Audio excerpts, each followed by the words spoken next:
हम्म, वो आकृति कैसे बनी?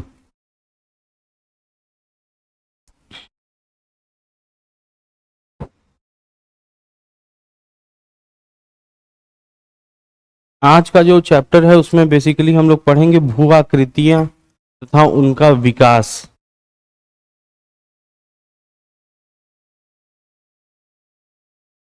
हमने पढ़ा था भू आकृतिक प्रक्रियाएं क्या क्या थी, ठीक है। आज पढ़ेंगे भू आकृति तथा उनका विकास, कैसे भू आकृतियां या लैंड फॉर्म्स बनते हैं।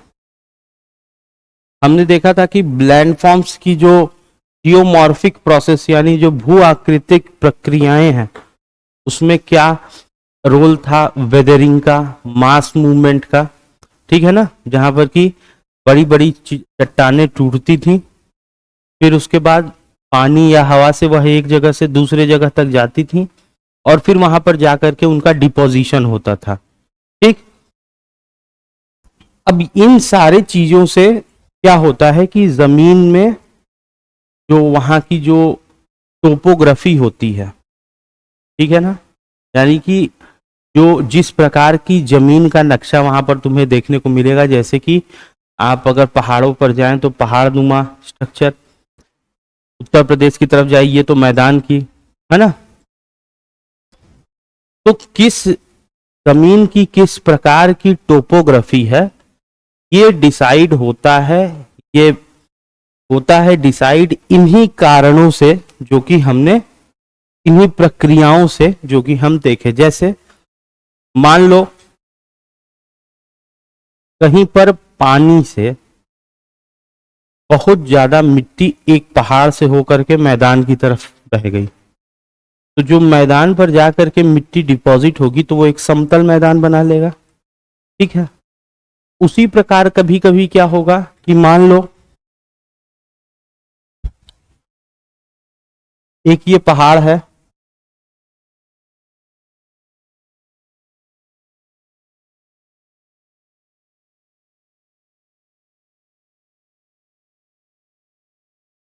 और मान लो इस पहाड़ से पानी बह रहा है, ठीक। समय समय की मतलब कालांतर में क्या होगा कि ये पानी जो है इन पहाड़ के मटेरियल्स को काटते हुए रहेगा, काटेगा अपने साथ, ठीक है। और वहां पर हमें वैली या खाड़ियां देखने को मिलती हैं। जो हम लोग खाड़ियां देखते हैं, जैसे मान लो कि हिमाचल में अगर चले जाओ तो जो गहराई में तुमको पानी दिख रहा है ना कि रोड के किनारे किनारे सब गहराई में पानी बहता रहता है, हाँ, घाटी। तो वो घाटियां जो हैं वह एक दिन में नहीं बनी हैं, और उन घाटियों का बनने का मेन कारण क्या है? उन घाटियों का मेन का बहने का कारण, बनने का कारण जो है वह है पानी जो वहां से बह रहा है। वह पानी अपने साथ वहां पत्थरों को काटते हुए, वहां से पत्थरों को लेते हुए और नीचे की तरफ आता है, तो हमें वहां पर घाटियां देखने को मिलती हैं, वैलीज देखने को मिलती हैं, ठीक है। तो इन चैप्टर्स में हम कुछ बहुत समझने जैसा नहीं है, बस जो जो चीजें इंपॉर्टेंट हैं वो मैं समझा दूंगा, जो चीजें पढ़ लेना है बस खाली देख लेना है डायग्राम में कि हाँ ये ऐसे होता है, उसको उस हिसाब से समझ लेना है। इसमें कुछ समझने जैसा नहीं है, केवल तुम्हारे सामने स्ट्रक्चर रहेगा और तुमसे पूछ देगा कि ये क्या होते हैं, ठीक। वो चीज हमें देखनी है, जो इंपॉर्टेंट है वो हम बता देंगे। देखो, सबसे पहली बात ये याद रखना कि जो भी भू आकृति बन रही है, जो भी लैंड फॉर्म बन रहे हैं, उसमें ऐसा माना जाता है कि सबसे बड़ा जो रोल होता है, सबसे बड़ा जो जो भूमिका निभाता है वह होता है क्या? प्रवाहित जल, यानी बहता हुआ पानी, ठीक है। अच्छा, अब पानी जो है वह दो जगह पर बहते हुए यहां पर दिखाएगा। एक तो क्या कि मैदानों पे बह रहा है, एक पानी प्लेन मैदानों में बह रहा है, दूसरा पानी हमें देखते हुए देखने को मिलेगा जो कि पहाड़ों या चट्टानों के ऊपर से बह रहा है, ठीक। हमेशा याद रखना 3 स्टेजेस होते हैं रनिंग वाटर के, जो पानी बह रहा है उसके 3 स्टेज होते हैं। एक स्टेज होता है जिसे कि यूथ स्टेज कहते हैं, पहला स्टेज। पहला स्टेज क्या है? यूथ स्टेज, यानी कि युवा अवस्था। ठीक। दूसरा होता है मैच्योर स्टेट, जिसे कि हम प्रौढ़ावस्था कहते हैं। तीसरा होता है वृद्धावस्था, यानी कि ओल्ड स्टेज। ठीक। अब ये तीनों क्या क्या है और इनके क्या क्या इफेक्ट होते हैं वो हम लोग थोड़ा सा देख लेते हैं। देखो, जब पानी अपने सोर्स से निकल रहा है, सोर्स से मतलब जो कि हम देखते हैं कि पहाड़ों में से जो पानी आ रहा है उसका मुख्य स्रोत क्या है? जो पहाड़ों से पानी आ रहा है उसका मुख्य स्रोत क्या है? ग्लेशियर्स। ठीक है ना? ग्लेशियर से वो पानी आ रहे हैं। इस स्टेज में पानी जो होता है यह अपने यूथ अवस्था में होता है। समझ रहे हो? जैसे जैसे वह नीचे मैदानों की तरफ जाता है तो वह धीरे धीरे मैच्योर अवस्था, यानी कि हम जिसे कहते हैं क्या? प्रौढ़ावस्था। प्रौढ़ावस्था में पहुंचता है जब नीचे मैदानों की तरफ पहुंचता है। अब देखो, जैसे गंगा है, गंगा को तुम जब देखोगे गंगोत्री में, तो वहां पर देखोगे कि गंगोत्री में गंगा का जो बहाव होता है वो बहुत ज्यादा होता है, बहुत भयानक, है ना? तो वहां पर जिस प्रकार से ह्यूमंस होते हैं अपनी युवा अवस्था में खूब मैच्योर एनर्जी से भरे हुए होते हैं, उसी प्रकार नदियां जब गंगोत्री से, ग्लेशियर से जब गंगा निकल रही हैं, हालांकि गंगा अलकनंदा और भागीरथी दो आपस में आकर के देवप्रयाग में मिलती हैं तब गंगा है, लेकिन हम अभी मानते हैं कि चलो गंगोत्री से गंगा निकल रही है, भागीरथी।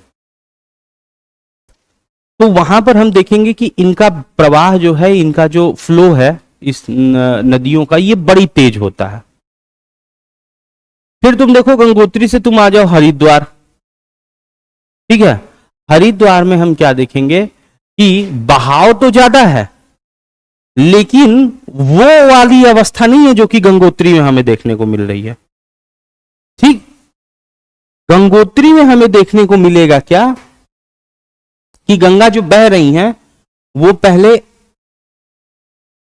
एक पतले से क्षेत्र में बह रही हैं, गंगोत्री से जब निकल रही हैं तो मतलब कह लो कि ये मतलब इसका दुगना, इस हॉल का दुगना क्षेत्र। लेकिन यही जब तुम उसको हरिद्वार में आके देखोगे तो इसका 10 गुना हो जाएंगी। ठीक है? विड्थ में। और 10 गुना होने के बाद यानी कि हरिद्वार तक पहुंचते पहुंचते ये और चौड़ी हो गई। और फिर जब आप उसे उत्तर प्रदेश में देखोगे, जैसे कि प्रयागराज में देखो, तो ये यहां से लेकर के और तुम्हारा वो जो नेहरू विहार वाला पुल है, नेहरू विहार है ना, वो नेहरू विहार वाला जो पुल है, इतनी दूर तक वो गंगा का पूरा चौड़े में, चौड़ाई जो है वह उतनी फैल जाएगी। और मैं नेहरू विहार वाला कम बता रहा हूं, हाँ मैं कम बता रहा हूं, वो और ज्यादा है। तो देखो यहां पर हमें क्या देखने को मिल रहा है कि, अच्छा एक चीज और मुझे बताओ,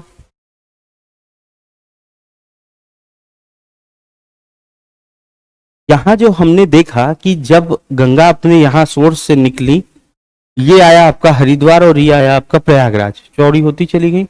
इसमें तुम्हें अंतर क्या तीनों में दिख रहा है? तीनों में अंतर यह है कि उनका कैचमेंट एरिया बढ़ता चला जा रहा है। ठीक है ना? इसके साथ साथ दूसरी चीज हमें क्या यहां पर देखने को मिलेगी कि जब गंगा अपने सोर्स से निकल रही है तो यूथफुल स्टेज में देखो, नदी की कटान सुने हो? नदी की कटान जैसे होता क्या है कि जब नदी बह रही है, ठीक है ना, तो हमने देखा क्या कि वह अपने साथ जो जिस जमीन पर वो बह रही है उसको काटते हुए आगे बढ़ेगी, उसको तोड़ते हुए आगे बढ़ेगी। हम देखेंगे क्या कि जब गंगा अपने एकदम युवा अवस्था में रहेंगी। एक नदी की ही बात कर रहे हैं हम, गंगा की ही बात कर रहे हैं केवल एग्जाम्पल के लिए। तो उस समय में नदी की जो कटान रहेगी या नदी जो अपने साथ मटेरियल उठाएगी, इरोजन, जो अपने साथ इरोजन को हिंदी में क्या कहते हैं, अपर्धन। तो जो नदी अपर्धन करेगी अपने यूथफुल स्टेज में, वह करेगी क्या, गहराई से, समझ रहे हो ना, गहराई से। वह जब बहेगी तो वह साइड साइड में नहीं काटेगी, वह सीधे कहां काटते हुए जाएगी, जमीन के अंदर, यानी कि गहरा। ठीक है। जैसे ही वह थोड़ा सा नीचे पहुंची, थोड़ा मैदान क्षेत्र में पड़ी, तो अब गहराई काटना कम करेगी, अब साइड से काटना शुरू करेगी, समझ रहे हो। और अपने साथ अब साइड से अपना मटेरियल उठा करके आगे की तरफ बढ़ती चली जाएगी। ठीक है। तो अब यहां हमें क्या दिखेगा कि अब हमें गहराई देखने को नहीं मिलेगी, अब हमें चौड़ाई देखने को मिलेगी। ये कहेंगे लेटरल इरोजन, अपवर्दन। ठीक है ना। और आगे बढ़े और क्षेत्र में, तो हम देखेंगे क्या कि अब वो और ज्यादा क्षेत्र उसका बढ़ता चला जाए। तो हमें एक चीज बताओ कि घाटी, घाटी मतलब जानते हो ना क्या, पहाड़ों के बीच में। तो घाटी वाली जो व्यवस्था है, जो घाटियां बनती हैं, वह घाटियां कौन से स्टेज में तुमको देखने को मिलेंगी नदी के, युवा युवा अवस्था में आपको देखने को,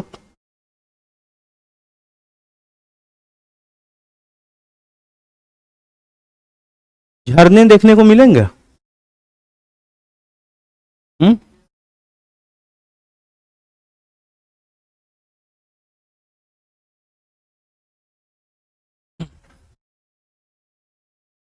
है क्या कि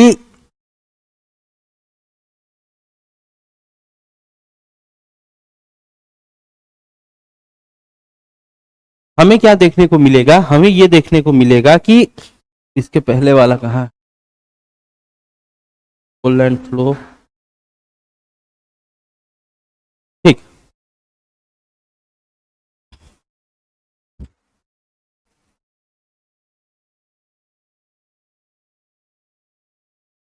झरने कब बनेंगे, जब कहीं पहाड़ से ऊपर और नीचे आकर के पानी गिरे। ठीक है। लेकिन जब यूथफुल स्टेज रहता है, यानी कि अपनी युवा अवस्था में पानी रहता है, तो वो अपने साथ उसकी गति इतनी ज्यादा रहती है कि मान लो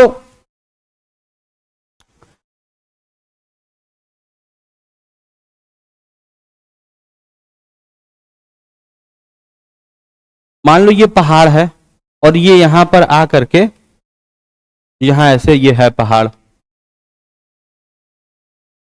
और ये इसमें से पानी बह रहा है,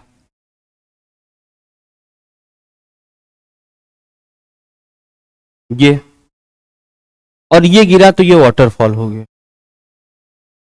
लेकिन मैं आपसे बताया कि जब युवा अवस्था में नदी होती है, तो उसका बहाव इतना ज्यादा होता है कि यह इसको खोदते हुए चली आएगी। ठीक। तो यानी कि ये जो हम ऐसे स्ट्रक्चर देख रहे हैं, ये उस पानी के लिए है जहां पर कि पानी का बहाव कम हो और आराम से पानी यहां पहुंच रहा है और यहां से गिर रहा है। लेकिन युवा अवस्था में ये इतना खोदते हुए निकलेगी कि ये सीधे के सीधे, तो हमें झरने वगैरह कम देखने को मिलेंगे। ठीक। वैली देखने को मिलेगी। वैली मतलब, मान लो, हाँ, मान लो ये है तुम्हारा,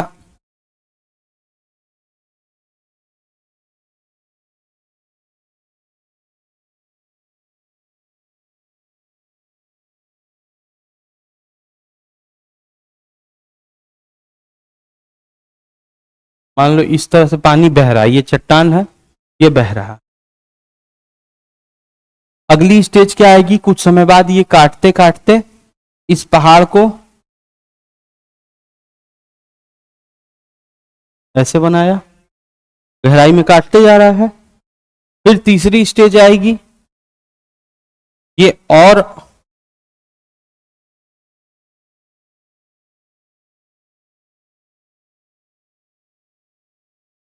तो ये क्या बना रहा है, वी शेप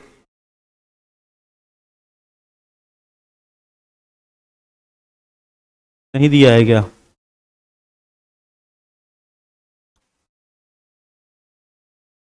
ठीक,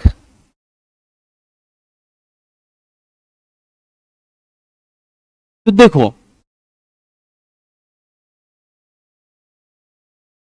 ओवरलैंड फ्लो यानी कि स्थलगत प्रवाह से परत अपरदन का कारण है, मतलब जो स्थल के ऊपर से जो पानी बह रहा है उससे ऊपरी परत अपरदन हो रही है। अपरदन का मतलब होता है क्या, इरोजन। परत प्रवाह धरातल की अनियमितताओं के आकार पर संकीर्ण व विस्तृत मार्गों पर हो सकता है। प्रवाहित जल के घर्षण के कारण बहते हुए जल द्वारा कम या अधिक मात्रा में बहाकर लाए गए तलछटों के कारण छोटी व तंग क्षुद्र सरिताएं बनती हैं। तो जब ये बन रहा है, ठीक, ये जो हमने पहला देखा, इसे हम कहेंगे क्या, इसे कहेंगे सरिताएं। ठीक, जब यही सरिताएं और पानी धीरे धीरे पहुंचता है तो यह धीरे धीरे किसमें बह जाएंगी, अवनालिकाओं में।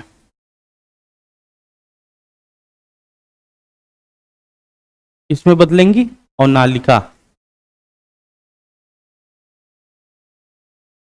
बता रहा,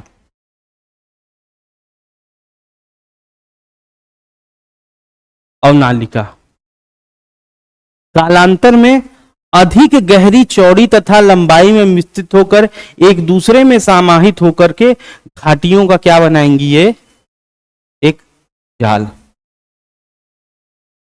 ठीक, यानी कि सबसे पहले ये बनाएंगी सरिताएं, यानी कि इन्हें हम कहते हैं रिल्स।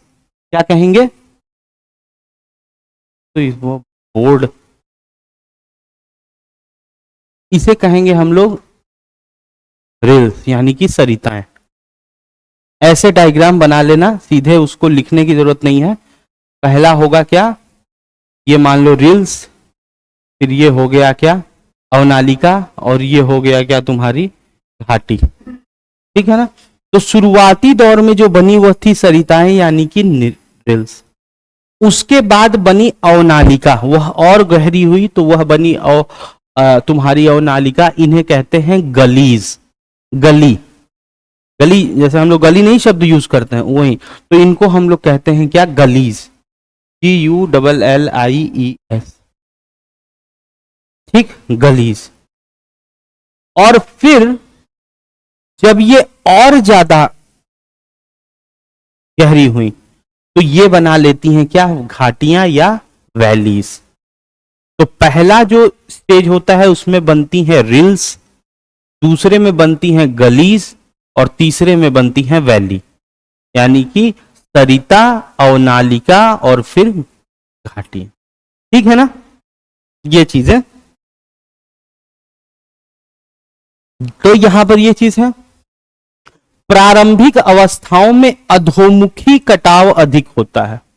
अधोमुखी कटाव का मतलब होता है क्या, डाउन कटिंग। ठीक है ना, प्रारंभिक अवस्थाओं में कौन सा होगा, अधोमुखी कटाव, यानी कि डाउन साइड में होते हुए चली जाएंगे, जिससे अनियमितताएं जैसे जलप्रात व सोपानी जलप्रात आदि लुप्त हो जाते हैं। अब ये डाउन वर्ड जो कटिंग हो रही है, इसकी वजह से हमें वाटरफॉल्स जो हैं वह देखने को नहीं मिलेंगे। ठीक, डाउनवर्ड कटिंग के कारण। अब यही जब अवस्था मध्यावस्था हो जाती है, तो मध्य अवस्थाएं में सरिताएं नदी तल से धीमा कटाव करती हैं और घाटियों में पार्श्व अपरधन अधिक होने लगता है, यानी कि अब नीचे की तरफ डाउन कटिंग कम हो गया और लेटरल इरोजन अब ज्यादा होने लगा, यानी कि जिसे कि हम कहते हैं क्या, पार्श्व, ठीक, अपरदन। कालांतर में घाटियों के किनारों की ढाल मंद हो जाती है। ठीक इसी प्रकार अपवाह बेसिन के मध्य विभाजक तब तक निम्न हो जाते हैं जब तक एक पूर्णतः समतल नहीं हो जाते, और अंततः एक धीमे उच्चावच का निर्माण हो जाता है जिसमें यत्र तत्र अवरोधी चट्टानों के अवशेष दिखाई देते हैं, जिन्हें कि मोनाडनोक कहते हैं। ये शब्द अंडरलाइन करना, इसको याद रखना। ठीक,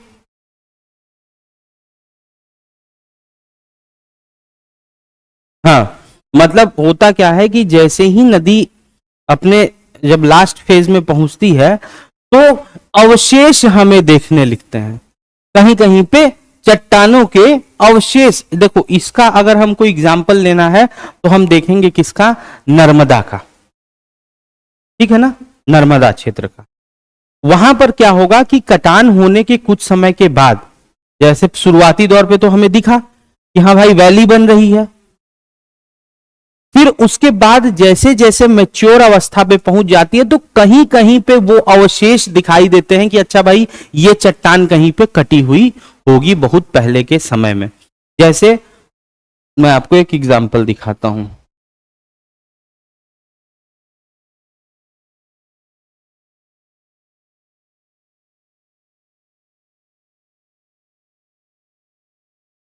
नहीं, डिपोजिशन तो ज्यादा होता है, वो हम लोग आगे पढ़ेंगे।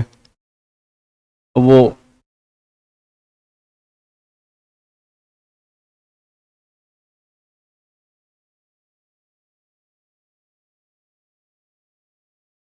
देखो ये एक मंदिर है, सुजावन देव का मंदिर है। ये देखना, ये पानी से कटा हुआ है ना, ये यहां पर तुमको दिख रहा होगा थोड़ा सा, ये इसको याद देखना। और ये देखो ये मंदिर है।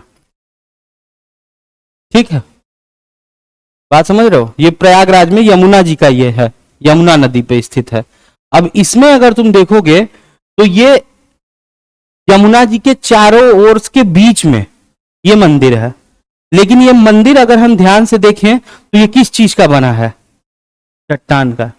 यानी कि किसी समय में यहां पर चट्टानें हुई होंगी और नदी के साथ बहते बहते अब हमें उसके केवल अवशेष दिखाई दे रहे हैं, जिसे कि हम लोग मेडानॉक्स जो शब्द यूज किया था वह दे रहा है। तो तुम समझ रहे हो ना, ये चट्टानें जो हैं ये इसके अगल बगल कहीं नहीं है। मतलब ये तुम अगर देखोगे, तुम खुद देखो, इधर सब खेत वगैरह है ना, लेकिन यहां पर ये चट्टान हमें दिख रही है जिसके ऊपर ये मंदिर मतलब स्थापित है। मैं अभी गया था इसमें कुछ दिन पहले। हाँ हाँ याद है, नहीं मतलब यही तो यूपीएससी वालों के साथ फायदा होता है ना, कि वो हर चीज को जोड़ के देखते हैं कि अच्छा ये है क्या चीज। हाँ, हाँ बिल्कुल, कि ये क्या है। तो हमने क्या देखा कि वहां पर अगल बगल हमें कहीं पर भी ऐसा चट्टाने नहीं देखने को मिल रहे हैं, लेकिन ये एक बड़ी सी चट्टान वहां पर मौजूद है। ऐसा कहा जाता है कि ये, अच्छा ये शिव जी का मंदिर है ऊपर, छोटा सा मंदिर, बहुत बड़ा नहीं है, ये इतना ही बड़े में है। और उसके अंदर उर्दू में लिखा हुआ है। हाँ, उर्दू में, और वो पता नहीं क्या लिखा है, उर्दू तो पढ़ने आती नहीं है, लेकिन वो पूरा उर्दू में, उर्दू या फारसी में, उर्दू भी हमें नहीं लग रही थी, वो फारसी लग रही थी, पर्शियन। तो वो उस भाषा में वो मंदिर के जो गुंबद है ऊपर जो होता है उसमें लिखा हुआ है कुछ, जो भी बहरहाल। तो ये हो गया क्या, मोनाडेनॉक्स कहते हैं। नदी अपर्दन के द्वारा इस प्रकार के मैदान संप्राय मैदान या पेनी प्लेन कहलाते हैं। प्रवाहित जल से निर्मित प्रत्येक अवस्था की स्थल रूपी संबंधी विशेषताओं का संक्षिप्त वर्णन निम्न प्रकार है। ठीक है ना, तो हमने देख लिया युवा अवस्था, पहले तो ये समझ चुके हैं हम। युवा अवस्था में क्या है कि हमें सबसे पहली चीज क्या देखने को मिलेगी, कि हमें वी आकार की घाटी देखने को मिलेगी। ठीक, बाढ़ के मैदान लगभग अनुपस्थित रहेंगे, है ना, बाढ़ नहीं आएगी यहां पर, क्योंकि यहां गहराई में खुदाई चल रही है। जल विभाजक अत्यधिक विस्तृत, चौड़े व समतल होते हैं। यहां पर हमें दलदल या छोटी झीलें देखने को मिलती हैं। ठीक है, इन ऊंचे समतल धरातल पर नदी विसर्प विकसित हो जाते हैं। ठीक, अब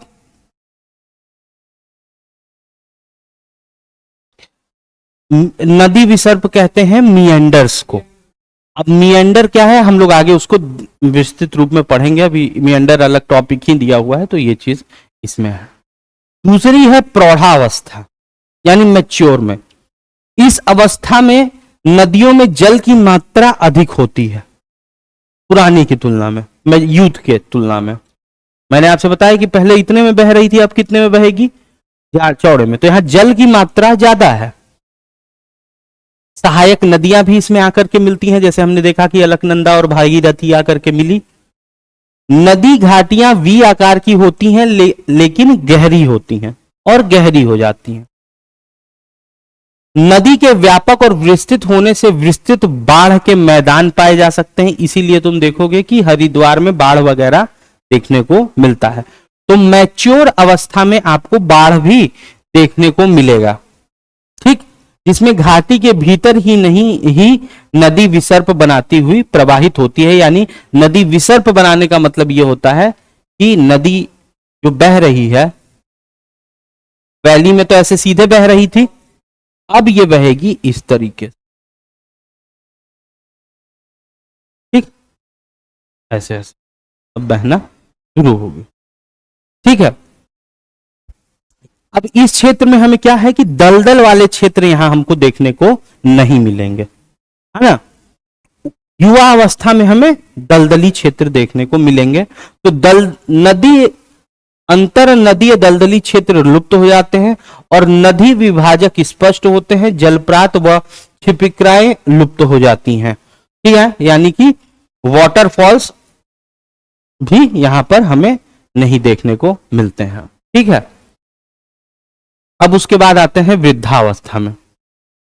ठीक है, अब वृद्धावस्था में एक चीज याद रखना कि ओल्ड जो यूथ रिवर होगी, जो रिवर की यूथफुल स्टेज होती है, वहां पर इरोजन होता है। बात समझ रहे हो ना, अपवर्दन, अपर्दन होता है। लेकिन जब ओल्ड अवस्था होती है तो डिपोजिशन होगा। डिपोजिशन का मतलब होता है एक जगह पर आकर के जमा होना, या फिर मलबे जो है वह आकर के इकट्ठा होने शुरू हो जाते हैं, हाँ, निक्षेपण। ठीक है ना। तो वृद्धावस्था में छोटी सहायक नदियां कम हो जाती हैं और ढाल जो है वह मंद होता है, यानी कि ढाल नहीं हमें देखने को मिलेगी। नदियां स्वतंत्र रूप से विस्तृत बाढ़ के मैदानों में बहती हुई नदी विसर्प प्राकृतिक तटबंध गोखुर झील आदि बनाती हैं। विभाजक विस्तृत तथा समतल होते हैं। विभाजक मतलब रिवर डिवाइड जो है, जिनमें झील दलदल पाए जाते हैं। तो ओल्ड स्टेज में झील और दलदल पाए जाएंगे। अधिकतर भूदृश्य समुद्र तल के बराबर या थोड़े से ऊंचे होते हैं। ठीक है ना। तो ये चीज है आपका वृद्धा, क्या सा, कौन सा, नेचुरल लेवीज। लेवीज अभी हम लोग आगे पढ़ेंगे, लेवीज क्या होते हैं। ठीक है,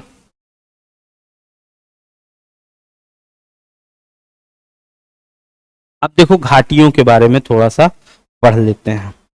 ठीक, वैलीज, दलदल भी हमें देखने को मिलेंगे।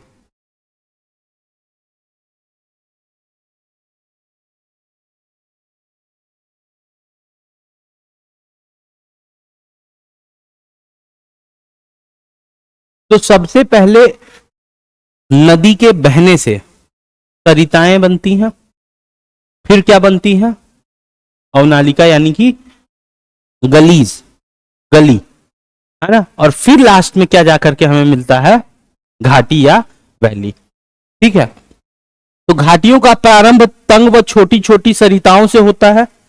शुरुआत में घाटियां जब बनेंगी तो पहले दिन नहीं वो घाटी बन जाएंगी, पहले उन्हें क्या कहेंगे हम, सरिताएं। जब वह उनमें और कटान होने लगेगी तो वह क्या किस में बनेंगी, अवनालिकाओं में विकसित हो जाएंगी, और फिर वह धीरे धीरे लंबी व चौड़ी होकर के घाटियों का रूप धारण करती हैं। ठीक, जिसमें कुछ घाटियां जो हैं आकृति के आधार पर वी आकार की होंगी, जो हमने वी शेप वैलीज के बारे में बात की है। ठीक है, ठीक, तो क्या होगा, उन्हें वी आकार की घाटी समझ रहे हो ना, जहां पर की घाटियों का शेप कैसा होगा। ठीक, उसके बाद दूसरा क्या है, वी घाटी हो गया, दूसरा है गॉर्ज। गॉर्ज क्या होता है, घाटी जो बनी है वह ऐसी बन गई है और यहां पानी बह रहा है।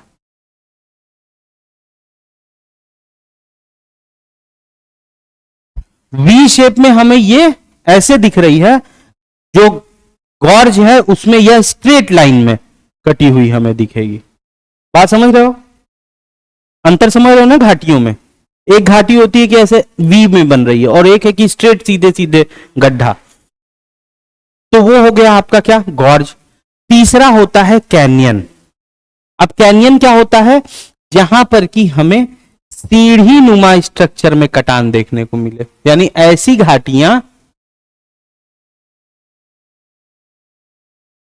घाटियां जो कि इस प्रकार से हो,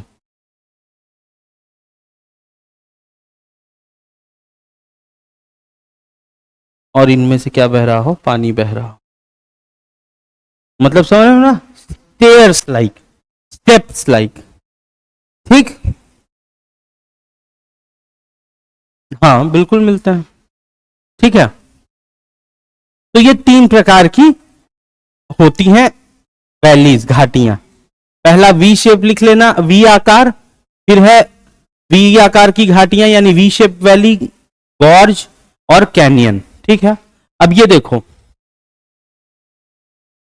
ये कावेरी नदी का ये गॉर्ज है, ये यहां पर देखो, ये कावेरी नदी का, कावेरी नदी है ना, तो धर्मपुरी तमिलनाडु के समीप में ये गॉर्ज हमें कावेरी नदी पर देखने को मिलता है। दूसरा दूसरा है ये तुम्हारा क्या, ये है कैनियन। संयुक्त राज्य अमेरिका के कोलोराडो का गभीरीभूत विसर्प लूप, जो उसकी घाटी के कैनियन जैसे सोपान दृश्य की करता है। ठीक, अब कैनियन जैसा मतलब क्या, कि अब यहां पर तुम देख रहे होगे कि ये सीढ़ी जैसा बना हुआ है ना। और साथ ही साथ दूसरी चीज हमें क्या दिख रही है, कि ये नदी आ करके ऐसे घूम करके और ऐसे जा रही है, तो ये मिएंडर या सर्पिका, क्या कहते हैं उसे, विसर्प लूप जिसे कहेंगे, वह मिएंडर भी होता है। तो मिएंडर का मतलब होता है जो ऐसे ऐसे सांप की तरह घूम करके जाए। ठीक है ना। अब यहां पर हमें क्या देखने को मिल रहा है कि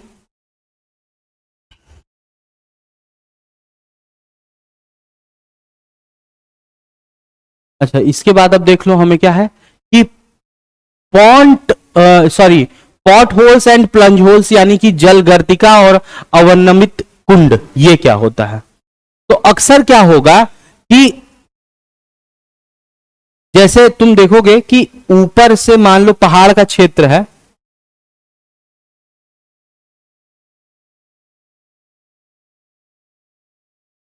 मान लो ये पहाड़ का क्षेत्र है, तो पानी, ठीक, अब इस पहाड़ के क्षेत्र से मान लो यहां से पानी नीचे गिर रहा है, ठीक है। अब ये पानी जो है ये जब नीचे गिरेगा, ठीक, तो इसमें क्या होता है कि छोटे छोटे जो चट्टान होते हैं, जैसे तुम कभी भी चट्टान के नीचे जाओगे तो झरने के नीचे अगर कभी जाओ तो वहां पर पत्थर तुम्हें गोल गोल दिखेंगे, है ना, लुढ़कते लुढ़कते, तो ठीक है। वो क्या है कि जब ऊपर से पानी गिर रहा है ना नीचे, तो जो पत्थर पर गिर रहा है वो उनको नचाता रहता है गोल गोल। बात समझ रहे हो ना, वो पत्थर जो है उसमें पानी गिर रहा है, अब अगर खो तो वो पत्थर गोल गोल गोल गोल घूमते रहेंगे, ठीक है। अब जब वे पत्थर गोल गोल घूमते रहेंगे तो वो क्या बनाएंगे, वहां पर वो बना लेंगे पॉट होल्स। वह पत्थर जो है वह गोल गोल घूम करके, अब मान लो कि यहां पर, यहां वो पत्थर है, ठीक है, और रंग बदल दें, यहां पे मान लो कि वो पत्थर है। अब ये गोल गोल जहां पे घूम रहा है, तो ये किसी किसी चट्टान या किसी जमीन के ऊपर ही तो गोल गोल घूमेगा ना। ऊपर से पानी गिर रहा है, ये अंदर उसी में गोल गोल गोल गोल घूम रहा है, तो ये अपने तो गोल हो ही रहा है, साथ ही साथ जिस जमीन पर ये घूम रहा है वहां भी ये एक पॉन्ड टाइप का एक छोटा सा स्ट्रक्चर, गड्ढा जिसे कहते हैं, उस टाइप का वहां पर ये क्रिएट कर देता है। समझ रहे हो ना? तो उसको हम क्या कहेंगे? Pot holes and plunge holes. बात समझ रहे हो ना? कि पहाड़ी क्षेत्र में नदी तल के अपरिदित छोटे चट्टानी टुकड़े छोटे गर्तों में फंसकर, यानी छोटे गोलों में फंस करके वृत्ताकार रूप में घूमते रहते हैं, जिन्हें कि हम लोग पॉट होल्स कहते हैं। ठीक है, क्या कहते हैं? Pot holes.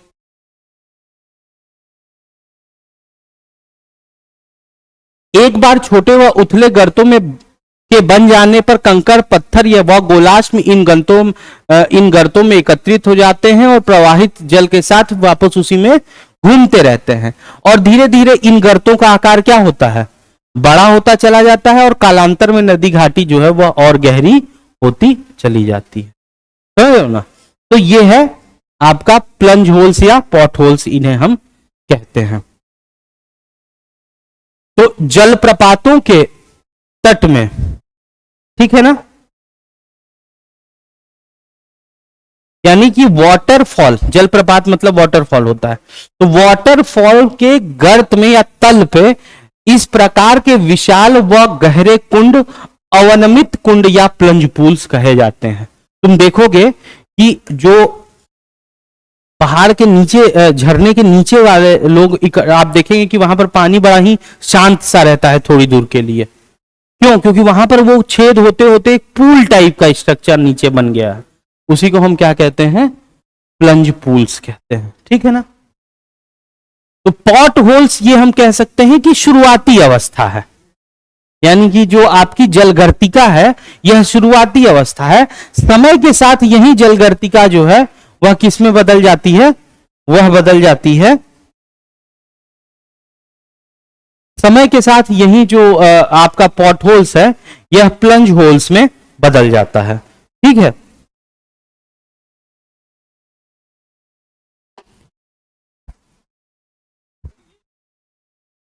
हम्म, हाँ हाँ।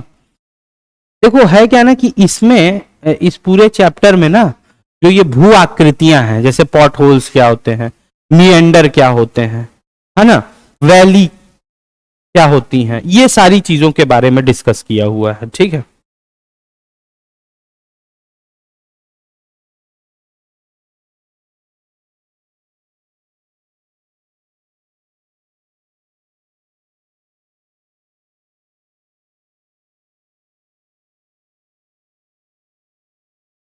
अब देखो, इसके बाद है क्या आपका अधःकर्तित विसर्प या गरीभूत विसर्प क्या होता है? तो तीव्र ढालों में तीव्रता से बहती हुई नदियां सामान्यतः नदी तल पर अपर्दन करती हैं। ये तो बात है कि जब भी तीव्र ढालों पर, यानी कि एक तरीके से कहो कि अपने यूथफुल स्टेज में जब नदी रहेगी तो वह क्या करेगी? तल पर अपर्दन करेगी। तीव्र नदी ढालों में भी पार्श्व तीव्र नदी ढालों में भी पार्श्व अपर्दन अधिक नहीं होता है, लेकिन मंद ढालों पर बहती हुई नदियां अधिक पार्श्व अपर्दन करती हैं। यह भी बात तुम लोग जान रहे हो कि जब वह यूथफुल, तीव्र ढाल मतलब एकदम स्टीप, जैसे पहाड़ से गिर रही हैं, तो वो क्या करेंगी कि नीचे की तरफ खुदाई करेंगी, लेकिन जैसे ही वह थोड़ा सा अपने मैच्योर फेज में आएंगी तो वह पार्श्व अपर्दन यानी लेटरल इरोजन करना शुरू करेंगी। ठीक है? क्षैतिज अपर्दन यानी वही लेटरल अपर्दन अधिक होने के कारण मंड ढालों पर बहती हुई नदियां वक्रित होकर बहती हैं या नदी विसर्प बनाती हैं। समझ रहे हो ना? यानी नदी विसर्प मतलब ये इस प्रकार से। अब क्या हुआ, जैसे देखो मान लो नदी ऐसे बही, ऐसे आई नीचे, कटान होगा, हटेगी नदी। अब ये अगर अपने मैच्योर वाले स्टेज में है या फिर कहो कि यह ढलान वाले क्षेत्र में नहीं है, तो अगर मान लो इधर से बह रही है, ऐसे मान लो नदी बह रही है, तो नीचे की तरफ तो काटेगी नहीं, अब काटेगी लेफ्ट और राइट में। मान लो लेफ्ट साइड वाली जो चट्टान है या जो मिट्टी है ये बड़ी इजीली कटने वाली है, तो इधर से धंस जाएगी, पानी थोड़ा सा उधर बह गया। ये वाली जो नदी है, जो मतलब दो स्ट्रीम है ना, एक लेफ्ट में एक राइट में, ये वाली जो है जब इधर कटा तो ये अब सीधे इधर काटने की बजाय ये किधर बढ़ेगी, इधर की तरफ बढ़ेगी। अब जब ये वहां पहुंची तो उधर ये पहुंची, इधर से अब लोड पूरा जा रहा है तो ये इधर कटना अब शुरू होगा, तो फिर अब ये घूम के ऐसे कटेगी। तो लेफ्ट और राइट जो इनका कटिंग हो रही है, इसके कारण हमें किस प्रकार का स्ट्रक्चर देखने को मिल जाता है, इस प्रकार मीएंडर्स जिन्हें कहा जाता है। ठीक है, नदी विसर्पों का बाढ़ मैदानों और डेल्टा मैदानों पर पाया जाता है, यानी कि नदी विसर्पों का बाढ़ मैदानों और डेल्टा मैदानों पर पाया जाना एक सामान्य बात है। बाढ़ मैदान होता है मतलब आपका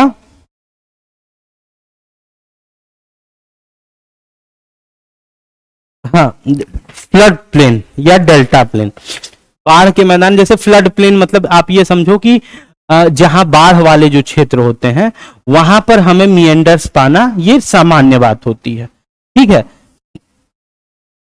लेकिन कभी कभी हमें यह भी देखने को मिलता है क्या कि ये जो मिएंडर बन रहे हैं यह बाढ़ मैदानों की जगह पे कभी कभी हमें क्या देखने को मिलता है कि ये बहुत जो मजबूत चट्टानें होती हैं। देखो तुमको पता है कि जो मैदान वाले क्षेत्र होते हैं यहां मिट्टी होती है, इनका कटना तो भाई इजी है, चलो यहां पर तो ये हो गया। लेकिन कहीं कहीं हमें क्या देखने को मिलता है कि जो मिएंडर बन रहा है या जो कटान हो रही है ये बहुत ही स्ट्रांग चट्टानों के बीच में हो रही है। कहां हो रही है? चट्टानों के बीच में। अब यहां पर मिट्टी नहीं कट रही है, यहां क्या कट रही हैं? रॉक्स कट रही हैं, स्ट्रांग रॉक्स, यानी मजबूत चट्टानें कट करके और एक ऐसा स्ट्रक्चर बना रही हैं। तो इस प्रकार के केस में जहां पर कि हमें कठोर चट्टानों में भी गहरे कटे हुए विस्तृत विसर्प मिलेंगे, इन विसर्पों को हम लोग क्या कहते हैं? इंसाइज्ड और एंट्रेंच्ड मिएंडर्स, यानी कि अधः कर्तित विसर्प या गभीरीभूत विसर्प। तो नॉर्मल विसर्प में और इस विसर्प में अंतर समझ रहे हो? क्या है अंतर? नॉर्मल वाला जो है मैदानी बाढ़ मैदान जो होते हैं वहां पर पाए जाएंगे, लेकिन जो ये वाला होता है इंसाइज्ड या इंट्रेंस्ड मिएंडर, यानी कि अधः कर्तित विसर्प या गभीरीभूत विसर्प, यह हमेशा कठोर चट्टानों में भी हमें देखने को मिलेंगे। ठीक है ना? तो हम इस प्रकार के जो विसर्प होते हैं इन्हें हम लोग क्या कहते हैं? ठीक,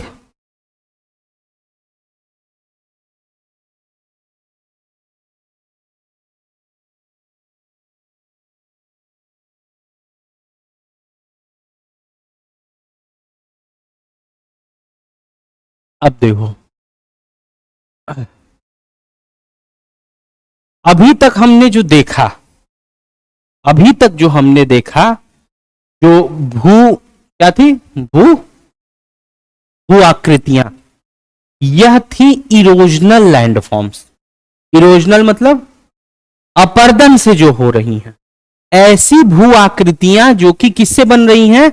अपर्दन से, यानी कि मिट्टी के कटाव से, चट्टानों के कटाव से, चाहे वह वैली हो, चाहे वह सारिकाएं हो, और चाहे वह गली हो, या वो नाली क्या कहते हैं उसको, अवनालिकाएं हो। ठीक है ना? ये सारे के सारे जो भी हमने, चाहे वो पॉन्ज होल देखे, जो जो झरने के नीचे जाकर के जो लूप हमें देखने को मिल रहा है, लूप होल्स, वो हमें देखने को, तो ये सारे के सारे जो थे ये अपर्दन से थे, यानी कि इरोजन से ये जो स्ट्रक्चर बन रहे थे। अब जो हम स्ट्रक्चर देख रहे हैं ये है आपका डिपोजिशनल लैंडफॉर्म, यानी ऐसी भू आकृतियां जो कि किससे बन रही हैं, निक्षेपित होकर के, यानी कि कहीं से मटेरियल आया इकट्ठा होकर के और कहीं अब जब डिपॉजिट होगा तो जिस प्रकार का स्ट्रक्चर बनेगा उसे हम लोग अब पढ़ेंगे। और इसमें जो निपेक्षित स्थल रूप यानी डिपोजिशनल लैंड फॉर्म है, इसका जो पहला एग्जाम्पल हमें दिया हुआ है वह दिया है क्या, एल्यूवियल फैंस इसे कहते हैं, एल्यूवियल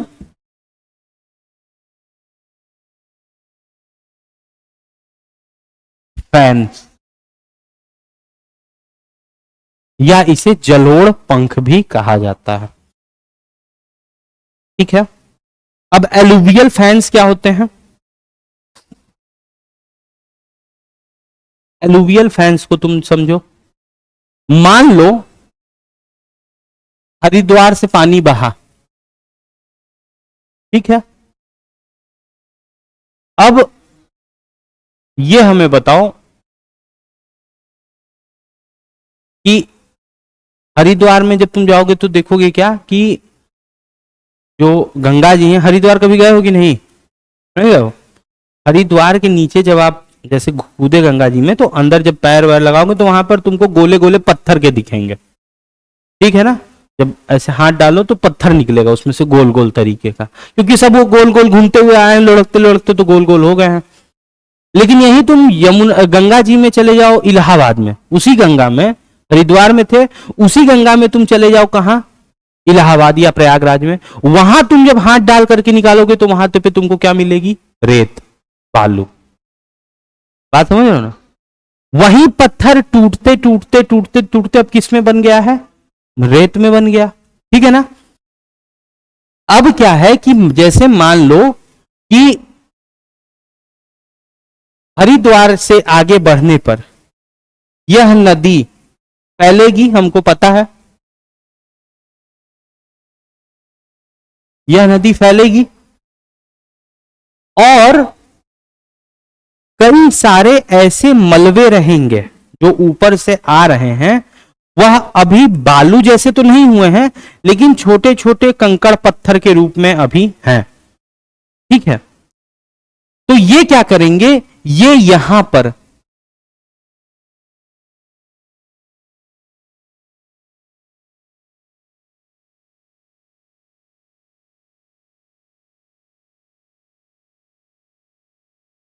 ये नदी जब मान लो या कह लो ये अगर हरिद्वार है, हरिद्वार ही को ले लो पूरा तुम, ऐसे इसको तुम समझो ये क्या है तुम्हारा, हरिद्वार,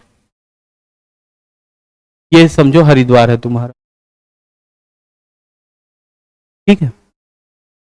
ये जब गंगोत्री से ये जब नदी निकली थी तो इसमें बड़े बड़े पत्थर होंगे, समझ रहे हो ना, वह बड़े बड़े पत्थर नीचे लुढ़कते लुढ़कते आए और आकर के हरिद्वार के मैदानों में फैल गए। अब वे कितने हो गए हैं, छोटे छोटे कंकड़ के रूप में। तो ये जो मलबा ऊपर से नदी ला करके और नीचे मैदानों में फैला दी है, तो ये एक पंख की तरह का तुम देखोगे क्या, या फैन इसे कहेंगे, ये पंखा नहीं होता जो हाथ से हम लोग पंखा चलाते हैं, ये एक उस प्रकार का स्ट्रक्चर नीचे आकर के बना ले रहा है। मतलब ऊपर से नदी मलबा लेकर के आई और नीचे ला करके ऐसे बिखेर दी, और ये हरिद्वार का सीन है, ठीक है ना। तो इस प्रकार के जो स्ट्रक्चर बनते हैं उन्हें हम लोग कहेंगे क्या, जलोढ़ पंख, ठीक है। तो जब नदी उच्च स्थलों से बहती हुई गिरिपद व मंद ढाल के मैदानों में प्रवेश करती है तो जलोढ़ पंख का निर्माण होता है, यानी ग्लेशियर से उतरी और हरिद्वार के मैदानों तक पहुंची तो किसका हुआ, ग्लेशियर का, जलोढ़ पंख का निर्माण हुआ। साधारणतः यह पर्वतीय क्षेत्रों में बहने वाली नदियां भारी स्थूल आकर के नद्य भार को वहन करती हैं।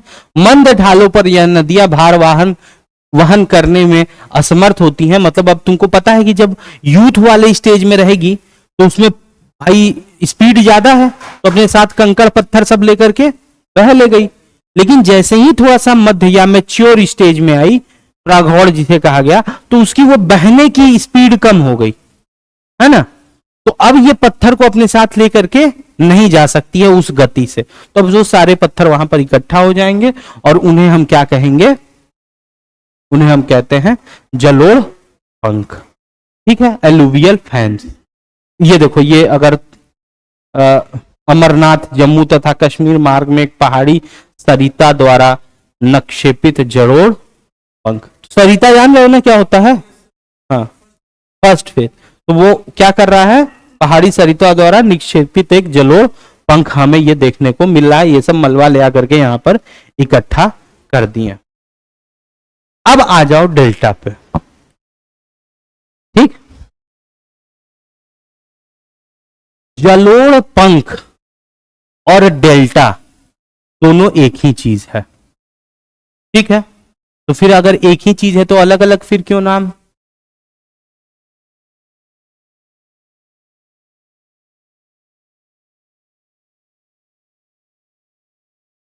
हमेशा जो जलोढ़ पंख है यह मैदानों पर बनेंगे, ठीक है ना, नदी के ही रास्ते उस मैदानों पे बन जाएंगे। लेकिन हमें यह चीज पता है कि नदी, जैसे गंगा नदी है, गंगा नदी जो है यह अंतिम में जाकर के कहां मिलती है? बे ऑफ बंगाल में जाकर के समुद्र में मिलती है, जिसे कि हम लोग गंगा सागर कहते हैं। गंगा सागर नाम सुना होगा तुम लोगों ने, बंगाल में तीर्थ स्थान है जहां पर कि गंगा जाकर के समुद्र से मिलती हैं। तो अब गंगा जब अपना मटेरियल जमीन पे डालने की जगह समुद्र में जाकर के डाल दे रही है, भाई रेत बालू ये सब तो अब गंगा के साथ बह ही रहा है ना थोड़े थोड़े में, और जहां ये जाकर के समुद्र में मिले तो ये अपना रेत वेत वो समुद्र के अंदर डालने लगे। ठीक है, अब जब ये समुद्र में, ऐसा तो है नहीं कि ऐसे कोई ऐसे कि ऐसे कोई पाइप लगा है और ये नीचे समुद्र बह रहा है और यहां से गंगा जी आके इसमें गिर रही हैं, ये आके गंगा जी ऐसे ऐसे इसमें से गिर, ऐसा तो है नहीं स्थिति। स्थिति क्या है कि बड़े बड़े मैदान क्षेत्र होंगे और वह मैदान में कई सारी जो गंगा जी की जो स्ट्रीम्स शाखाएं होंगी वह जाकर के समुद्र में मिलती रहेंगी। तो इस प्रकार की अवस्था, यानी कि जलोढ़ पंख जैसी व्यवस्था, जलोढ़ पंख जैसी व्यवस्था जब हमें समुद्र के साथ देखने को मिले नदी का, तो उसे हम क्या कह देते हैं? डेल्टा। समझ गया? क्लियर है? तो इसमें सबसे बड़ा जो डेल्टा है ये हमारा गंगा डेल्टा है।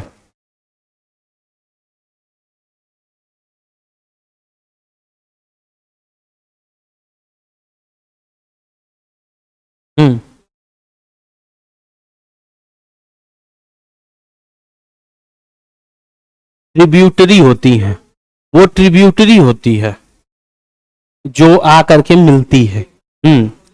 वो सब्सिडियरी होती है। ठीक है,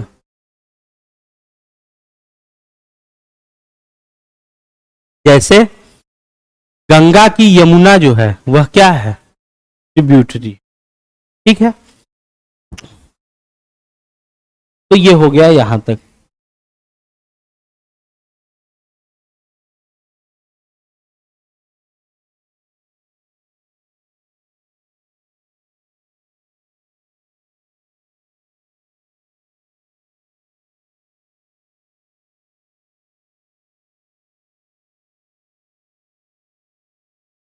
देखो, बाढ़ मैदान या इन्हें हम कहेंगे फ्लड प्लेन्स, नेचुरल लिवीज यानी कि हम इन्हें कहेंगे प्राकृतिक तटबंध, तथा विसर्पी रोधिका यानी कि पॉइंट बार्स क्या होते हैं। ठीक, अब देखो, हमेशा याद रखना कि जो आपका डिपोजिशन होता है, डिपोजिशन जान रहे हो ना, जो हमने यहां पर बताया था क्या? निक्षेपण, है ना। तो डिपोजिशन जो है ये हमेशा क्या बनाएगा? ये हमेशा बाढ़ के मैदान बनाएगा। समझ रहे हो ना? जैसे मान लो ये नदी बह रही है, ठीक, अब नदी जब बहेगी अब मान लो जैसे अगर प्रयागराज में नदी बह रही है, तो ये क्या करेगी, ये इन क्षेत्रों को अगल बगल से काटना शुरू करेगी। ठीक है, अब ये जब लेटरल होगा, हमने बताया आपको कि यूथफुल स्टेज में गहरा काटता है, मैच्योर में अगल बगल काटेगा। ठीक है, अब ये तो कट गया, लेकिन पानी तो हमेशा एक जैसा रहेगा नहीं, और जो जितना क्षेत्र कटा उस क्षेत्र में नीचे आकर के क्या ये बालू वगैरह आकर के जमा हो जाएंगे। ठीक है ना, तो इस प्रकार से हमें क्या देखने को मिलेगा कि किसका फॉर्मेशन होता है, बाढ़ के मैदानों का फॉर्मेशन होता है। तो हमेशा जिस प्रकार अपर्दन से घाटियां बनती हैं, उसी प्रकार निक्षेपण से हमें क्या देखने को मिलते हैं, बाढ़ के मैदान विकसित होते हुए हमें देखने को मिलेंगे। ठीक है, बाढ़ के मैदान नदी निक्षेपण के मुख्य स्थल रूप है। जब नदी तीव्र ढाल से मंद ढाल में प्रवेश करती है तो बड़े आकार के पदार्थ पहले ही निक्षेपित हो जाते हैं।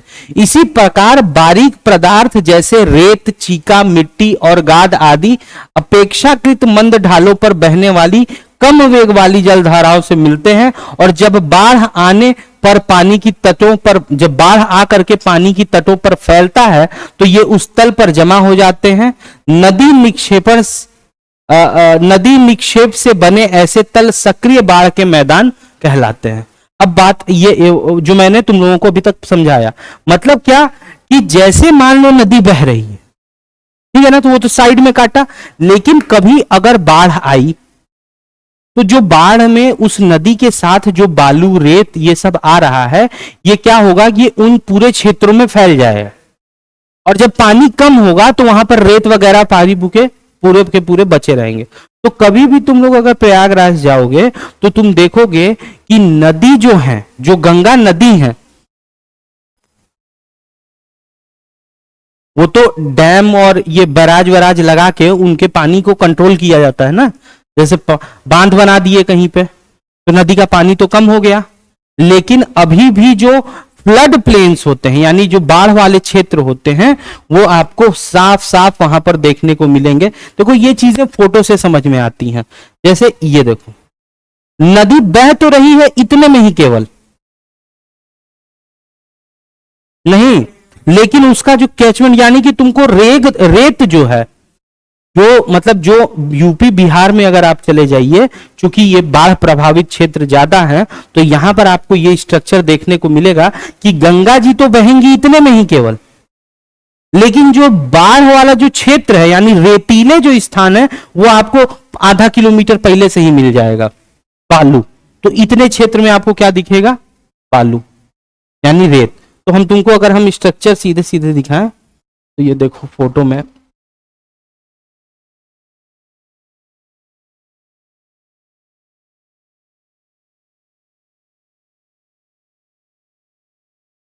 ज्यादा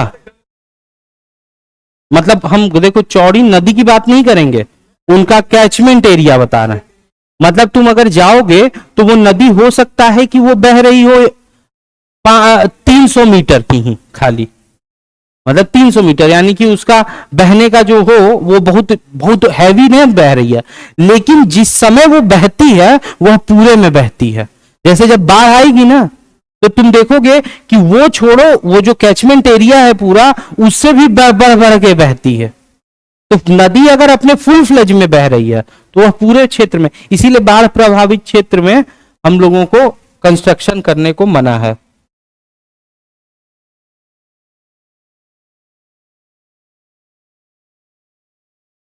मूवी है दिखा दिया। अब ये देखो,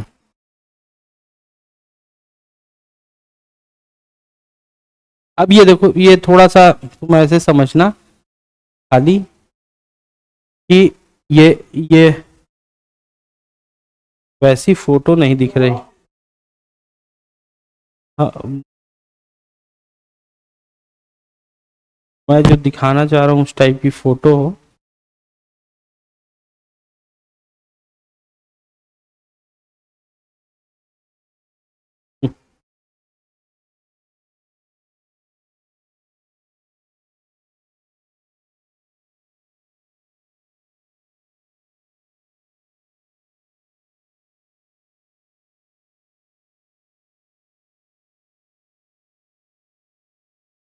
अब ये देखो, इस फोटो से थोड़ा सा समझने की कोशिश करो खाली।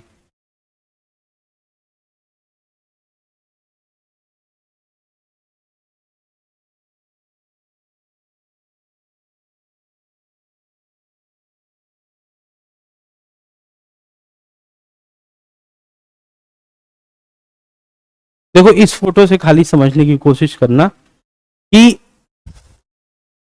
ये देख रहे हो ना तुम, ये पूरी नदी है, ये भी आधी ही नदी आप लोगों को दिख रही है, और यहां पर लोग नहा रहे हैं, है ना। ये जो पीछे क्षेत्र यहां वाले देख रहे होगे, इसमें क्या है कि लोग टेंट लगा करके रहते हैं। ये अभी संगम में, ये कुंभ मेला के समय की फोटो है, लेकिन अगर विदाउट कुंभ मेला देखो तो ये लोग जहां भी खड़े होकर के, ये सब पूरा क्षेत्र जो तुम देख रहे हो पीछे, ये पूरा का पूरा बालू वाला क्षेत्र है, समझ रहे हो ना। ये रिवर का कैचमेंट एरिया है, मतलब पानी यहां तक भी भर जाता है जब, है ना। हाँ, लेकिन ये पूरी की पूरी क्या है, नदी है। तो ये दोनों तरफ है, यानी नदी के इस तरफ भी और नदी के इस तरफ भी, और लगभग 2-3 किलोमीटर तक आपको वो क्षेत्र देखने को मिलेंगे। तो इस प्रकार के मैदान को हम क्या कहते हैं, इस प्रकार के मैदानों को हम लोग पढ़ते हैं आपका बाढ़ मैदान या फ्लड प्लेन। ठीक है, ये इधर हरिद्वार वगैरह में आपको देखने को, बाढ़ के मैदान जो है वो हरिद्वार वगैरह में आपको देखने को नहीं मिलेगा। ठीक है, क्योंकि हरिद्वार वगैरह में क्या है कि वहां पर सीधे पहाड़ है, नीचे पहुंचे डायरेक्ट गंगा जी बह रही है। हमारे यहां अगर चले जाओ तो तुम देखोगे कि कम से कम 1.5 किलोमीटर पैदल चल के जाओ बालू में, तब जाकर के कहीं गंगा जी आपको दिखेंगी। तो वो जो क्षेत्र है, मतलब जमीन से लेकर के और नदी के बीच का जो क्षेत्र है, उसे बाढ़ के मैदान कहे जाते हैं। जैसे नदी उफान पे आती है तो वह अपने साथ जो भी बालू वगैरह लेकर के आ रही है वो वहां पर ला करके डिपॉजिट कर देती है। ठीक है, अच्छा,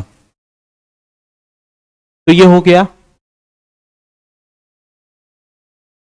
अब क्या है देखो, नेचुरल लिवीज जो हमने पढ़ा था, या प्राकृतिक तटबंध जो है, उसको इस डायग्राम से समझ लेना कि मान लो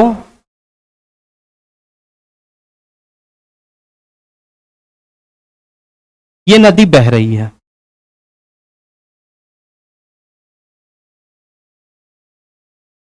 ठीक। अब ये जो नदी है, ये बहने के साथ साथ क्या करेगी कि अपने साथ साथ अपने अंदर वही मटेरियल लेके आ रही है, बालू वगैरह। अब ये जब इस, मान लो नदी की हाइट ऐसे यहां पे है, इस जगह से बह रही है, ये हम सामने से देखें तो ये नदी क्या करेगी ना कि जब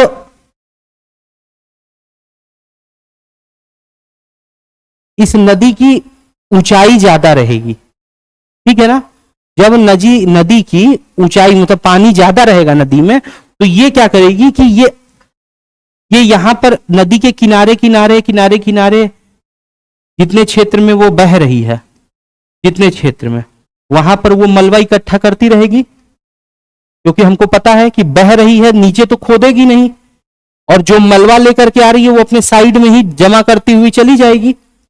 जब साइड में जमा करते हुए जाती है, अब बह रही है बहुत दिन तक, मान लो 3 महीने तक बह गई, एक हम एग्जाम्पल दे रहे हैं, तो जब ये 3 महीने तक बहेगी तो क्या होगा कि नदी के दोनों तरफ हमें मलबे इकट्ठा हुए देखने को मिलेंगे। मलबे में तुम बालू, रेत, कुछ भी ले सकते हो। ये जब मलबे इकट्ठा हो जाएंगे, अब कुछ समय बाद नदी का पानी होगा कम होगा। अब जब नदी का पानी कम होगा तो हमें इस प्रकार का एक स्ट्रक्चर वहां पर बना हुआ दिखेगा, यानी कि ये जो तुम देख रहे हो, यानी कि तटबंध, यानी कि जो तट है उसको बांध दिया गया है, एक तरीके का बांध कहो। तो ये चूंकि उस नदी के द्वारा ही जो मलबे साइड में इकट्ठा हो रहे हैं उसके द्वारा ये बन रहा है, इसीलिए इसके सामने जो ये शब्द ऐड कर दिया गया है, इसे क्या, प्राकृतिक यानी नेचुरल। तो इसीलिए कभी भी तुम अगर जाओगे कहीं भी नदी अगर तुम देखने जाओगे तो नदी हमेशा जो मैदानों वाले क्षेत्रों में, वहां पर कभी कोई नदी देखे हो कि नहीं, कौन सी नदी देखे हो? क्या नाम है? कमला, अच्छा। तो जब भी आप कभी भी देखने जाओगे नदियों को, तो आपको क्या दिखेगा कि नदियां हमेशा प्लेन से नीचे होकर के बहती हैं। समझ रहे हो ना? नदियों में जब भी तुम कभी गंगा नहाने जाओ तो तुम क्या ध्यान में दोगे कि तुमको उतर करके थोड़ा दूर नीचे जाना पड़ेगा, नदी नीचे की तरफ बह रही, ठीक है ना? वह नीचे की तरफ बह रही है क्यों? क्योंकि जो ऊंचाई है उसके दोनों ओर, वह उसी नदी के द्वारा लाया गया मलबा जो दोनों ओर इकट्ठा हो गया है, वह ऊंचा कर दिया है, और नदी का जब बहाव कम हुआ है तो नदी अब उसके बीच में बह रही है। तो यह है आपका प्राकृतिक क्या? तटबंध। ठीक है, ये हो गया। मिएंडर हमने देख ही लिया है। मिएंडर जो हमने विसर्प आप लोगों को समझा दिया है कि विसर्प कैसे बनते हैं। इसी में एक चीज याद रखना,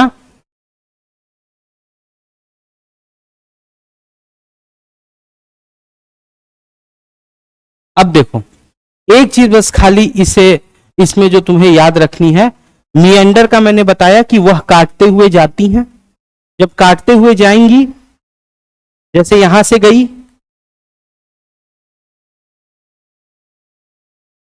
यहां से घूमी मान लो नदी, तो ये वाला क्षेत्र काटेगी, ये वाला यहां से जैसे काटी तो ये, एक तो यार ये बोर्ड चलता नहीं है प्रॉपर, ठीक है, ये ऐसे कटा, ये ऐसे घूम के आई। अब काटते काटते ये फिर ऐसे घूमेगी, फिर यहां पे काटेगी इस प्रकार से, ठीक है। अब कभी कभी क्या होता है कि कभी कभी आपको क्या देखने को मिलेगा कि जो ये मिएंडर हो रहा है, इसी मिएंडर में जो पुराना वाला चैनल था बहने का, वह कट करके अलग हो गया। समझ रहे हो? जो पुराना वाला चैनल था, मतलब कायदे से तो इसको ऐसे बह करके, ऐसे बह करके, ऐसे बह करके, ऐसे बह करके जाना था, लेकिन समय कालांतर में क्या हमें देखने को मिलता है कि ये जो पुराना वाला चैनल था, इसमें पानी बह तो जो बह रहा था वो तो बह ही रहा था, बीच में से कट करके ये एक अलग रास्ता नदी ने बना लिया, और इधर का पानी इधर ही रह गया। समझ रहे हो ना? समझ रहे हो कि नहीं? कि ऐसे घूम करके इनको ऐसे ऐसे ऐसे ऐसे जाना था, लेकिन कभी कटान कुछ ऐसी हो गई कि इसके अलावा भी साइड से कट करके वह नदी,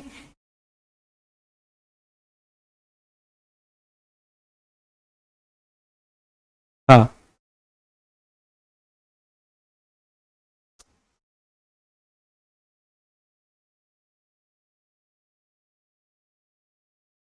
क्यों नहीं ये चल रहा है यार?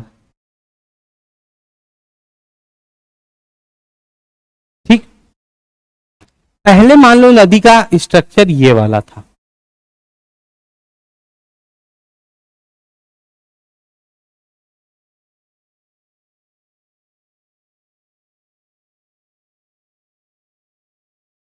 ठीक है। धीरे धीरे क्या हुआ कि ये दोनों जो थे, ये यहां पे, ये जो दूरी थी ये धीरे धीरे कम होते गई, कटते कटते कटते कटते कटते कटते कटते कटते ये आपस में कम हो गई, ठीक है। और ये यहां से जब ये दोनों आपस में मिल गए तो पानी इधर जाने की जगह इन दो इधर से ही ऐसे घूमने लगा।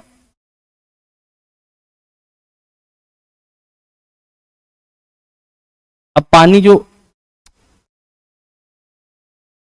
इधर से, ये दोनों आपस में मिल गए और फिर पानी अब आगे जाने की जगह यहीं से ऐसे घूमने लगा। तो अब क्या होता है कि इस केस में हमें क्या देखने को मिलेगा कि यहां पर पानी की एक अलग बॉडी आ गई और ये मेन नदी यहां से बह रही, ठीक है ना। इस प्रकार के केस में हमें एक नई यहां पर झील देखने को मिलती है। अब ये जो बन गया ना पानी वाला क्षेत्र, ये है आपका एक झील, अब लेक हो गया ये। और इस प्रकार की लेक को हम कहते हैं ऑक्सबो लेक, या हिंदी में उसे कहेंगे झाड़न झील, क्या कहेंगे? झाड़न झील। यानी मिएंडर से अलग होकर के जो झील बन जाए उसे झाड़न झील कहेंगे। जैसे कि हमने देखा है डल झील, डल लेक का नाम सुना है ना, कहां पे है? कश्मीर। तो वो जो है वह झेलम नदी से कट करके इसी तरीके से बनी हुई है। ठीक है, तो ये हो गया आपका विसर्प। झाड़न, ठीक है ना? छाड़न है कि नहीं? छाड़न है, सॉरी, छाड़न, छाड़न झील है। हाँ ठीक, छाड़न झील या ऑक्सबो लेक इसे हम, हाँ हाँ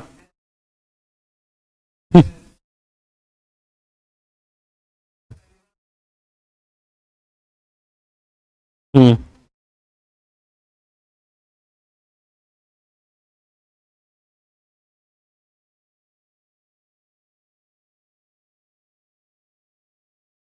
देखो ठीक है ना।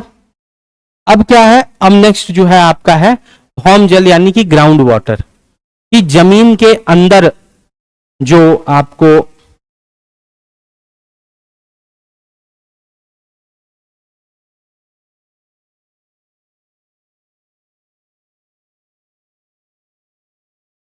ठीक है। अब जमीन के अंदर ग्राउंड वाटर यानी जमीन के अंदर जो हमें लैंडफॉर्म्स या भू आकृतियां बनती हुई दिखती हैं, उन वजह से, उन पानी की वजह से जो जमीन के अंदर से बह रहे हैं, समझ रहे हो ना? जमीन के अंदर से, जैसे ऐसा नहीं है कि हम लोग रोड है ना, बाढ़ के दिनों में देखोगे क्या रोड धंस जाती है, क्यों? क्योंकि जमीन के अंदर से पानी बहने लगता है कहीं। ठीक है, तो हमेशा जमीन के अंदर भी पानी बह रहा होता है और उनसे भी कई प्रकार की भू आकृतियां बनती हैं। उनको हम देखते हैं, उस जिसमें कि पहला है क्या आपका कदराएं या केव्स इन्हें कहा गया है। ठीक, केव्स क्या है? तो ऐसे प्रदेश जहां चट्टानों के एकांतर संस्तर हो, शैल, बालू पत्थर या क्वार्टजाइट, और इनके बीच में अगर चूना पत्थर व डोलोमाइट चट्टाने हो, जहां सघन चूना पत्थर चट्टानों के संस्तर, वहां प्रमुखता कंदराओं का निर्माण होता है। पानी दरारों से रिसकर शैल संस्तरण के साथ क्षैतिज अवस्था में बहता है। देखो अब ये क्या कह रहा है कि मान लो ये दो चट्टाने हैं पत्थर की,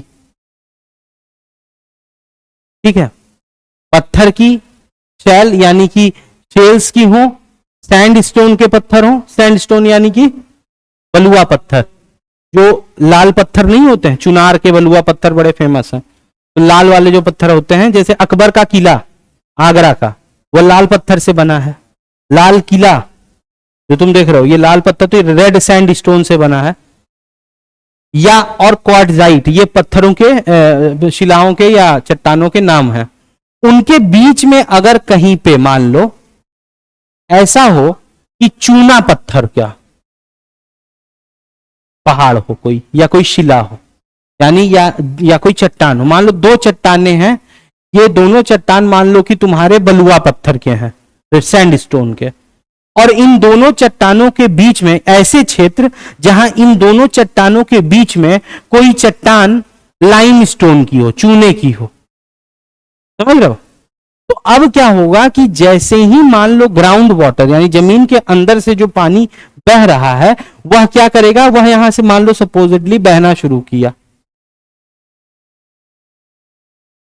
मान लो यहां से बहना शुरू किया, तो अब ये क्या करेगा कि जो आपका बालू पत्थर है, बलुआ पत्थर, ये जो लेफ्ट और राइट में है, ये तो जस के तस मेंटेन रहेंगे, लेकिन जो बीच में इनके चूने का पत्थर है वह उस पानी के साथ क्या करेगा, मिल जाएगा और साथ ही साथ वो भी बह के निकल जाएगा। तो जब यहां से वो चूना पत्थर बह करके निकल गया पानी के साथ, तो हमें जो स्ट्रक्चर देखने को मिलेगा वह कुछ ऐसा होगा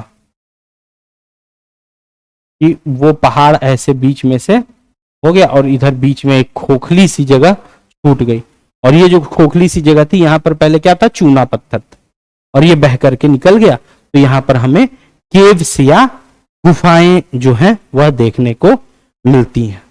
ठीक है, अब इसमें देखो निक्षेपित वही डिपोजिशनल लैंडफॉर्म जो जमीन के अंदर वालों में हम देख रहे हैं, उसमें एक चीज याद रखना, स्टेलेक्टाइट, स्टेलेग्माइट और स्तंभ। ठीक है ना, कभी भी तुम देखोगे कि जब तुम गुफाओं के अंदर जाओगे, गुफाओं के अंदर, तो आपको क्या दिखेगा, ये स्ट्रक्चर, जैसे मान लो तुम गए तो तुम्हें क्या दिखेगा, जैसे मान लो यहां से तुम अंदर घुसे,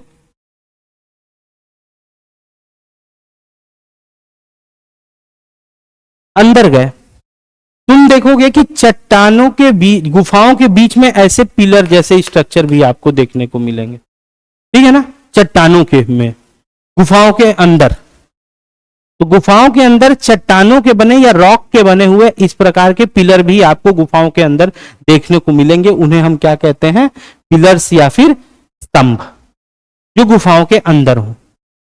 दूसरा आप देखोगे क्या कि इस गुफा के अंदर जमीन से ही छोटे छोटे पहाड़ नुमा स्ट्रक्चर देखने को मिलेंगे, रॉक के, चट्टानों के ही ऐसे। ठीक, तो पहाड़ नुमा छोटे छोटे, मतलब मेरी हाइट के कह लो, जो या कह लो कि जैसे ये पिलर है, यह पिलर टूट गया बीच में से, तो ये जितना बचा नीचे जमीन से, तो जमीन से उठे हुए हमको क्या देखने को मिलेंगे, ऐसे उभार। इन उभारों को गुफाओं के अंदर हम कहते हैं स्टैलेग्माइट। ठीक है, फिर अब मान लो जैसे ये पिलर अगर तोड़ दिए तो नीचे वाला तो ठीक है, हवा से भी तो थोड़ा सा लटका हुआ हमें दिख रहा है ना, तो जो हवा से हमें ऊपर, यानी जो गुफाओं की छत से हमें लटकते हुए उस प्रकार के स्ट्रक्चर दिखते हैं, उन्हें हम लोग कहते हैं क्या, स्टैलेक्टाइट। ठीक है ना, तो ये तीन स्ट्रक्चर हमें गुफाओं के अंदर मिलेंगे। पहला है क्या, पिलर, दूसरा स्टैलेग्माइट, पिलर या स्तंभ, स्टैलेग्माइट को स्टैलेग्माइट ही कहते हैं, और स्टैलेक्टाइट को स्टैलेक्टाइट। अब याद इसको कैसे रखना है कि तुमसे पूछ दे और तुम स्टैलेक्टाइट और स्टैलेग्माइट में कंफ्यूज हो जाओ कि क्या है, तो स्टैलेग्माइट तुमसे कोई पूछेगा तो पहले तो ये पता है कि हाँ भाई, गुफाओं के अंदर जो पिलर जैसे आधा उभरे हुए स्ट्रक्चर हैं उन्हें हम,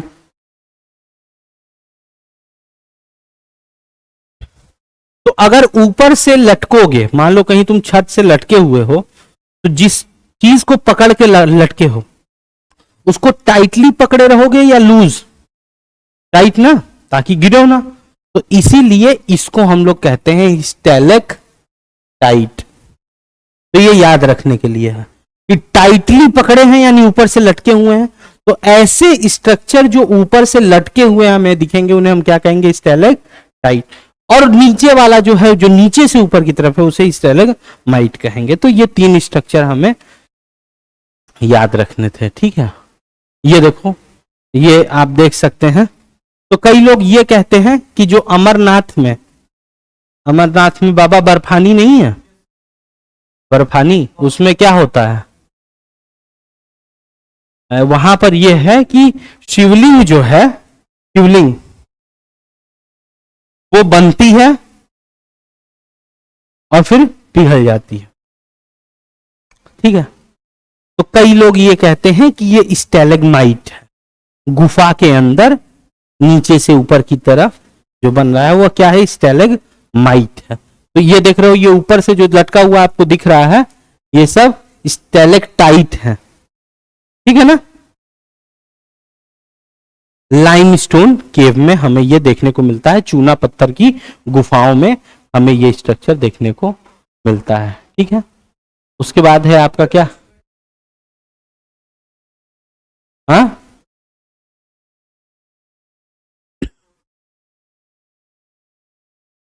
हाँ हाँ, नहीं, कौन कौन धरती के नीचे, अंडरग्राउंड गुफाएं, अंडरग्राउंड वाटर।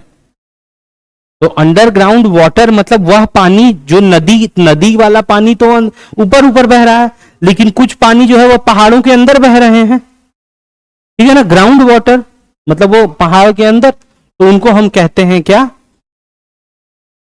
उनसे बनने वाले जो स्ट्रक्चर थे, तो उनमें बना सबसे पहले केव। केव यानी कि गुफा, जिसमें हमने के देखा कि चूना पत्थर जो है वो अगर बलुआ पत्थरों के बीच में है तो पानी के साथ साथ चूना पत्थर भी बह गया और समय के साथ जो है वहां गुफा बन गई। और उन्हीं चूना पत्थरों के अंदर, ठीक है, उन्हीं चूना पत्थर की गुफाओं के अंदर हमें क्या देखने को मिलता है, ये स्टेलेक्टाइट और स्टेलेग्माइट, ठीक है ना, ये गुफाओं के अंदर। बाकी हिमनद है, ये हम कल अब देखेंगे, ठीक है। हिमनद हो गया, ग्लेशियल वैलीज, हिमोड, ईस्कर, रमलिन, तो बड़ा है यार ये, क्लिफ टेरेसेस, हाँ हिमनद कल पढ़ाएंगे, अभी मन नहीं कर रहा, हो गया, ठीक है, कल ही पढ़ा के कल ये फिर पूरा खत्म कर देंगे ना, ठीक है। तो ये हो गया, देखेंगे ऑनलाइन रखवा देंगे, नहीं तो मंडे को, हाँ तो चलो ठीक है, कल हम अगर क्लास रखवाएंगे तो रखवा देंगे, नहीं मंडे को फिर कराते हैं इसको।